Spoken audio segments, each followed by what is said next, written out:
फक्त 2 महिन्यात आपल्या पेडणे लाईव्ह डिजिटल चॅनलला मिळालंय तुमचं प्रेम आणि साथ। आता अजून अपडेट्स, बातम्या आणि धम्माल व्हिडिओसाठी लाईक करा, शेअर करा आणि सबस्क्राईब करा। पेडणे लाईव्ह, तुमचा आवाज, तुमचं व्यासपीठ। पेडणे लाईव्ह।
नमस्कार।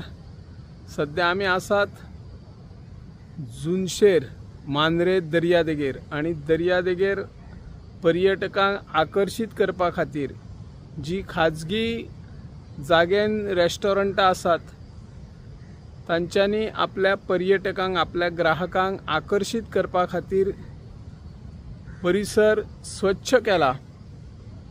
तर काही बिचाचेर लाकडी पलंग घालूनही जे खाजगी सॅग व्यावसायिक आहात तांच्यांनी थंयसर लाकडी पलंग, लाकडी खुर्च्यो घालून अतिक्रमण करपाचो यत्न सुरू आसा। आता पर्यटन खात्यान तेंका लाकडी पलंग आणि उदका देगेक टेबलां खुर्च्यो घालपाक परमिशन दिला काय ना ह्या विषयी जर मांद्रे पंचायतीकडे विचारले जाल्यार पंचायत म्हणटा आयज पर्यंत आमच्याकडे कसल्याच प्रकारचो अर्ज येवंक ना आणि आमी काय परमिशनां दिवंक ना। पर्यटन खात्यान हालींच सॅका उबारपा खातीर तांकां मार्किंग करून दिल्ली आसा ती सरकारी जागेत, प्रायवेट जागेत आयज मेरेन कोणाक परमिशन दिलें ना। आणि खाजगी जागेन दिनासतना जर खाजगी जमनीतल्या सॅग वेवसायीक लाकडी पलंग घालपाक दर्या देगेर तांकां कोण परमिशन दिता? थळाव्या पंचायतीकय काही माहिती ना। थळावी पंचायत म्हणटा ज्यावेळी पर्यटन खाते ज्या वेळार सरकारी जागेत किंवा खाजगी जागेत सॅका घालपाक परवानगी दिता, खंयच्या जागेन सॅका घालपाक परवानगी दिता, त्या वेळार थळाव्या पंचायतीकय ही पर्यटन खात्यान विश्वासान घेवन जागा निश्चित करपाक जाय अशें थळावे सरपंच रॉबर्ट फर्नांडीस हांचे कडेन संपर्क साधल्या उपरांत ते सांगतात। आयज आमी जुनशेर आसात। जुनशेर जर पळयता जाल्यार दर्या देगेर व्हडा प्रमाणात लाकडी पलंग, खुर्च्यो उदकाच्या देगेक घातलेले आसात आणि तांकां कोणी परमिशनां दिला हे सांगून नजो। तर दुसरे वाटेन व्हडा प्रमाणात कचरो साचलेलो आमकां दिसून येता। हो कचरो केन्ना उचलतले? पर्यटन खाते करोडो रुपये टेंडरां घालतात आणि कोणाक तरी कॉन्ट्रॅक्टां दितात। काही कर्मचारीच किंवा कामगार आसात ती गार्बेज उखलतात, पण काही वाठारांतली ते उखलिनात। हातूरूय कित्याक मतभेद करता असो प्रश्न तयार जाता। बिचार आयल्या उपरांत टुरिस्टांक चेंजिंग रूम, पार्किंग सोय ना, त्या सुविधांकडे सरकार केन्ना लक्ष दितलो? ते दिवपाची गरज आसा आणि ते दिले जाल्यार पर्यटन वाडटलो आणि थळाव्यांकूय जे बिझनेसमॅन आसात किंवा ल्हान ल्हान गाडे आसात, स्टॉल आसात, तांकांय बारीक बारीक धंदो मेळटलो। सरकारान सगळ्या वाटेन विचार करून जेन्ना सॅग वेवसायिकांक परवानगी दिता तांकां कितले लाकडी पलंग घालपाक परमिशनां दिता, तांची लाकडी टेबलां कितली आसता आणि ती कितल्या अंतराचेर घालपाक जाय, उदकाचे देगेर घालपाक की कोण परमिशनां दिता, ताचेर केन्नाच पर्यटन खातें खंयसरच खुलासो करना। हाचे खातीर आता सरकारान लक्ष दिवन जे कोण इलिगली बिझनेस करतात तांचेर कारवाई करपाक जाय। इलिगली जे कोण करतात ते थळावे केन्ना लोक करिनात। थळावे व्यावसायिक जे असतात ते सदांच परमिशनां घेतात। जे बिगर गोमंतकीय व्यावसायिक जे खाजगी जागेनी रेस्टॉरंटां घालतात ते लाकडी पलंग जाय ते भाशेन घालीत असतात, तांचेर कारवाई करची अशी ह्या माध्यमांतल्यान आमी मागणी करता। हांव निवृत्ती शिरोडकर।